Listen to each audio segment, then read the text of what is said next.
Hey everybody, and welcome back to the channel. So a lot of you have requested a crop tour, which Dad and I are out checking corn today. So we figured we better come out and check some to see where it's at, because everything, as you can see, has turned pretty quick, and it's looking like it's ready to be picked. So we're going to grab some ears, we're going to take them back to the shop and test them for moisture. But the main thing we wanted to check was stalk quality. My cousin said that they had some stalk quality issues in their corn, and said that we might want to come out and check. So this corn was planted May 4th. It is a Beck's number. It's 5818 is the number of this corn. And as you can see, the stalk quality is really good. I can bend it from one side to the other and it doesn't break off. The ears are still hanging on it really well. I mean, they're going to hang there for a while yet. So this corn looks really good. It's probably going to be an average crop this year for this farm. They didn't get quite as much rain in the location of this farm, so it's probably going to be average. But it's got some nice size ears on it. I mean, look at these. These are... It's kind of hard to do one-handed, but that's a nice ear of corn right there. So, I mean, nice, big around. That's a nice ear. So, we're going to go to, see it, they're still on the stalk pretty good. So, there we go. Them will hang there for a while. There's no issues here as far as stalk quality and ear drop. I'm happy with them. Check down here at the base, nothing squishy. The shank of the ear is still in good shape, so they're good. So we're going to grab a few of these ears, and we're going to go to a couple different fields. We're not just going to go to just this one. So in fact, we might go to all of them. We'll see what happens. But we're going to check some soybeans also. So we're going to walk back out to the road after grabbing a few, and then we'll go look at some more. Okay, so we're in a field of soybeans here. It's right over from where we were just in the cornfield, which I planted these May 5th while Dad was over there planting corn. They're looking pretty good. They're a little shorter than I thought they would be, but they're pretty loaded with pods. I mean, look at them. They got quite a few pods on them, and they got a lot of green in them, but they're shelling out. So another week or so, and we could probably cut some of these. They're when I bite them, they crunch. So I mean, they're close. Oh yeah, look at that. For as much green that's in the stem, them are them were a little rubbery, but some good looking beans here, really. But that's been a thing across the board this year. All soybeans are real short. Everybody that we've talked to, theirs are short, but loaded with pods. They just never really got any height to them this year. So the way they look now, I'm pretty happy with them. So the only thing I regret is I wish I would have upped my population just a little more. But some of this, we got a few spaces here, and we think that was from a little bit of an insect problem early on from the seed corn maggots, they called them. They lived in the trash, and they kind of ruined some soybean population. So next year, I think I'm going to do a little more tillage work when it comes to soybeans. So see what happens. But okay, we'll walk back the truck and we'll go check some more. Okay, so we're down here on my grandpa's farm. We're going to get some ears of corn to take back and moisture test. And this is where we had plow day this spring. If you remember from that video, we plowed this whole 75 acres here. But since we plowed it, the whole farm has been kind of a week ahead of schedule as for the plant growth on the corn. And we think what caused that was simply that we rolled the soil over, got it in the sunlight, and got it warmed up. So it had a warm seed bed when we planted it, and that gives the corn a little bit of a boost. So we're gonna walk out here. Can't really tell much from the edges of the field here. We're gonna walk out and we're gonna check the stalk quality out here, see how it is. Yep, we can lean it back and forth, it's not breaking off. That's a good one. Yeah, fairly good size ears. So we're gonna grab a few throughout. Oh, that one don't want to come off very easily. So that's a good thing that they don't want to come off very easy. But we would have just got a couple more rains on this. You can see it would have finished filling that ear out, but we just didn't get as much rain down here as we did on our other farms. So it's gonna be an average crop down here this year probably. So I'm gonna grab a few ears and head back to the truck, and we'll go look at some more. Okay, so this is what we're looking for. This is an example of what we're looking for, of corn being down. And it is down a little bit in this one spot, but Dad and I have walked around out here quite a bit, and this is about the only spot that we found. So it's not too big a deal. I mean, it's not completely flat. We can still get under it with the corn heads and get it picked up, no problem. So, but surprisingly, this corn out here is really dry when you bite it. I mean, it really crunches. So we might be able to pick some of this corn next week. We'll have to take it and test it and see what the moisture is, but this field is definitely close to being able to be picked. So I'm pretty excited. So let's keep checking. So now we're out in the field that last year Custom Applicator killed most of it off. They killed 180 acres of our corn. Not completely dead, but injured it pretty bad with spray. So this field looks really good this year. I mean, look at that ear. That is a nice ear. That's filled out all the way to the tip. Stalk quality's good out here. Bend it all around, it don't break off. So Dad and I are out here. We're going to grab some of these ears and take them back to the shop and see how close this is to being picked. This is a later planting, so it feels dry though. Feels real dry, and it's got some deep dents, so it's probably pretty dry. So we'll take. I'm definitely taking this ear. I like this one. So we're going to take this one, and that's probably the rest of the corn that we're going to check for now, because now we're getting into later plantings, and from what we've seen, there's enough that we can start harvest with and keep us busy for a while. We'll just probably go check to make sure it's not going down, check stalk quality and stuff like that, but I don't think I'm going to video any more of it. So let me grab some ears and we'll head back to the shop and we'll do some moisture checks. Okay, so we're back at the shop now, and I've got my little Amazon corn sheller here, and we're going to start shelling some of these ears of corn.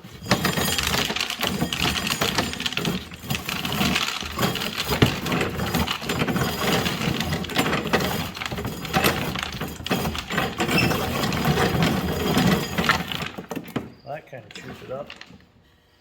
Let me open this up a little bit. Them ears are still a little bit wet yet. You can definitely tell.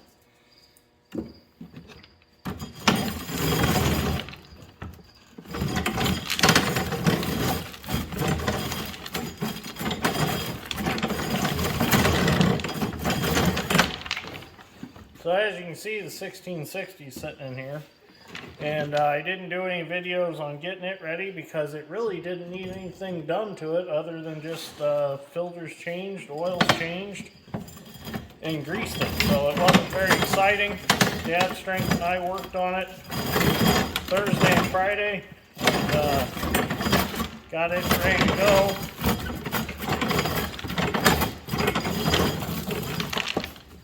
Yeah, this one's still wet. Really wet. Feels dry, appears dry, but it's wet.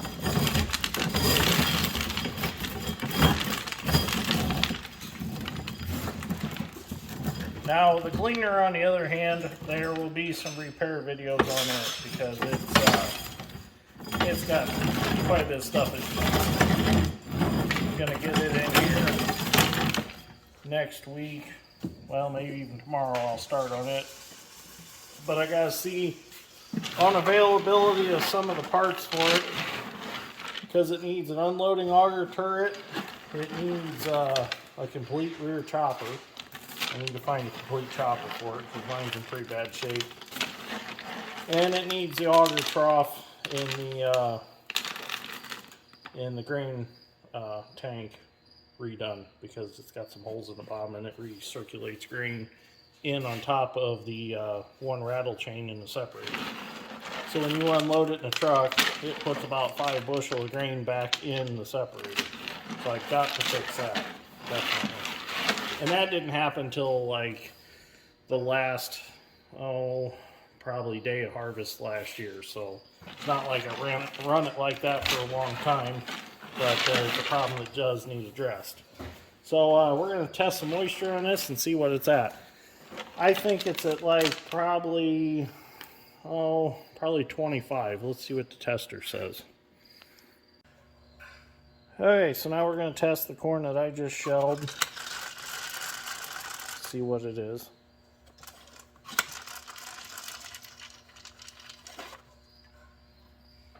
Take some of this off there.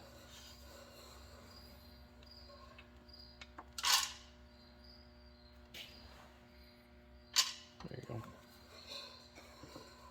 That darn cat in that cat food can.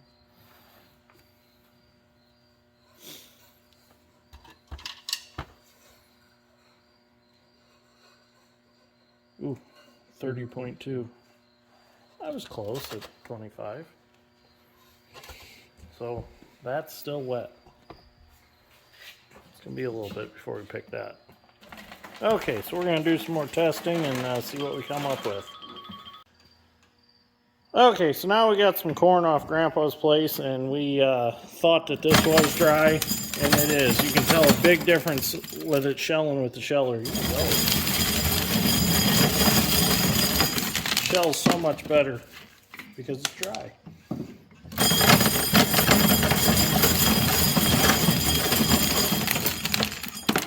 This is promising.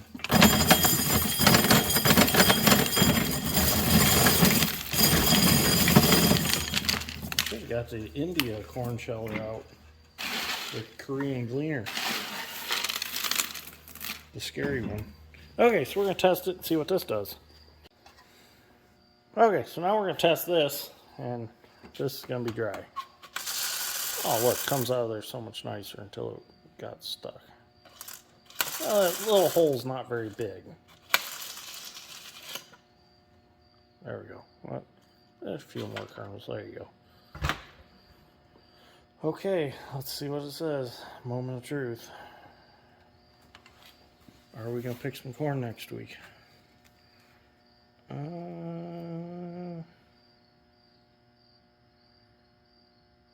18.1. We could probably start picking some corn next week. 54.4 test weight. Sucks, yeah. Okay, so we'll do a few more and come up with a plan. So the determination that Dad and I have come up with is we will probably pick some corn the end of next week is what we're thinking. From here on out, it's supposed to be dry for the next few weeks and it's supposed to be sunny. So we're not going to push it too hard on starting picking corn yet. We still got the Gleaner to get ready, and my cousins still have our one hopper bottom. So we only have one hopper bottom right now to haul with. So we'll get that trailer ready, get that one hooked to the Black Kenworth, and then when the other hopper gets back, we'll put that behind the Pete. And we still got to get the 4955 run through the shop, get it all cleaned up, and get it on the grain cart and check the grain cart over. So we have plenty to do on top of the excavating work that we got to do next week. So We have things to do. The corn's not going down. The stalk quality's there, so it's going to stand just fine. So we got time. But it does look like the first field that we'll head to will be down at my grandpa's where we had plow day. That's the best looking one as far as moisture. It's at 18% right now, but we all know once you get out there, I'm sure we're going to find some higher moisture corn. You can't really cover the whole field walking it and grabbing ears every now and then. That just doesn't cover it, but it gives you a rough idea. So anyways, some of you have been asking me about peanut harvest. Well, I did start harvesting some peanuts. I don't know if you remember, but the one side of the peanut patch, I just kind of broadcast spreaded them and just kind of pushed them in with my feet. I went out there. I don't have a peanut digger. I didn't get a mint root digger like I'd planned yet. I almost just decided to disc the peanut patch up and say the hell with it. But what I done was I went out there with a skeleton bucket on the Bobcat and I used it to dig peanuts. And I'll take you back here and I'll show you what I got off of that one side, which I kind of consider it to be 2 rows of peanuts basically. This is what I ended up digging up. What I done was I went out there and I took the Bobcat and I would scoop about 6 inches deep with that skeleton bucket and I'd keep flipping it and bouncing it with the Bobcat, and that would shake the dirt out, and I'd just turn to the side and dump them. Well, after I'd done that whole row, I went back through and I picked up all the peanut plants by hand and kind of shook them, threw them in the Bobcat bucket, and I took them out back and I laid them on the walkways of my crane because it's got nice expanded metal walkways. They're about, maybe 1.5 feet wide on each side of the machine. I laid them on there, and then I let them lay in the sun for a couple days, and I went back there yesterday. Yeah, it was yesterday, and I pulled all the peanuts off all the peanut vines, and I threw them in a bucket. Well, I brought them here in the shop, and I had this piece of cardboard left over from when I was gluing up a bunch of PVC pipe. I had this cardboard laying on the table so I didn't get the primer and stuff all over the table. I just laid the peanuts out on this to let them dry. So basically, this is like 2 rows of peanuts is what I kind of estimated and amounted to. But there are some peanuts here. I mean, you shake them, you can hear them inside of there. So that's where we're at on peanut harvest right now. I sent a friend of mine to an auction today, and there was an old style peanut digger, not a peanut digger, I'm sorry. Old style potato digger that was meant to be horse drawn, and stupid me should have told him to go at least $200 on it. I told him, well, I'll try to get it bought for $100. It sold for $105, and he's like, well, you told me to stop at $100. I'm like, well, could have stretched it a little bit, maybe went to $150. I'm good for it. Well, I should have told him to go a little higher, but that's okay. At least he was respectful, and I told him to stop at 100, and he stopped at 100. So he did good, I suppose. But so now I'm going to have to come up with a different way to dig them. I got a friend of mine I'm going to check with. He had an old mint root digger out in the woods. I may see if I can get that and revive it and use it to dig them. Or I might just keep digging them with the Bobcat. But what I did find when I was digging them was there's a few that haven't developed yet. So it's like, I don't know if I want to dig them just quite yet or leave them out there for another week to 2 weeks and let them grow a little more. We'll see what happens. I just have to do it as I get time. So anyways, if you enjoyed this episode of Dirt Grain Steel, kind of a little bit of a crop tour, kind of let you know where we're at. Be looking to see some harvest videos here in the next, probably a week or two. Into next week, next weekend maybe we'll do some harvest videos. We'll see. I'll definitely let you know what we're doing though. So harvest is coming. It's like right around the bend. It's getting close. Just gotta get our ducks in a row here and go. There's been some guys in our area that have picked a lot of corn, but they've also left a lot out in the field because they've gotten to real green spots out in the field. So there's been some fields out there that you'll go past and there's still standing corn because they got to a real wet spot as far as moisture in the grain wise, and they just left it, which that happens when you start trying to harvest this time of year. It's a little early yet.